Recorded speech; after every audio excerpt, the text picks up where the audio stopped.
अगर अब भी चाहते हैं सनही म्यूजिक प्रो का वीडियो सुनने के लिए तो लाल बटन दबाकर सब्सक्राइब करें और बेल आइकन दबाना ना भूलें नई वीडियो अपडेट पाने के लिए।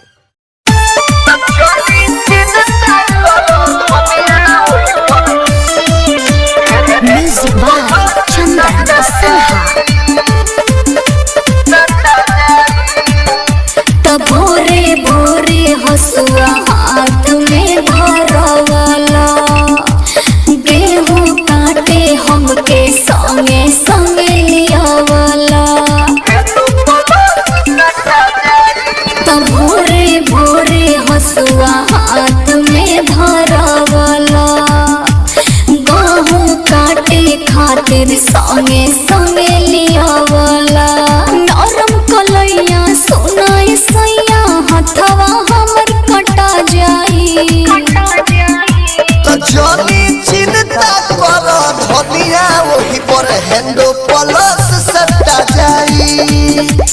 जनी चिंता कर धनिया वही पर हैंडो प्लस सट्टा जाई।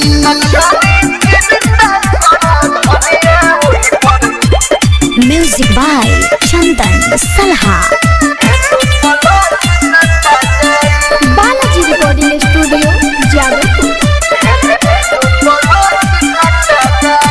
नैहर में जावन कोई न कमवा उहे हमसे करावतनी। कैसे कटला गहुआ वो काटे के सिखावतनी।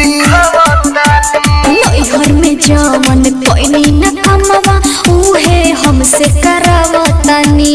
कैसे कटला गहुआ वो काटे के सिखावतनी। डर लगे पिया धड़कता जिया देहिया हमर छिला जाई। तो जनी चिंता कर धनिया वही पर हैंडो प्लस सट्टा जाई। तो जनी चिंता कर धनिया वही पर हैंडो प्लस सट्टा जाई।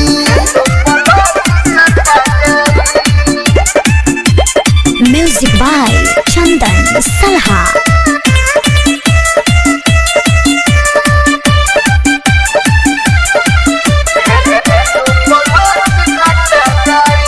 काचे उमर बा पातर कमर बा लाला में कहीं लचक जाई। माई देखी कि गेहूं न कटाई त देखते सुन सनक जाई।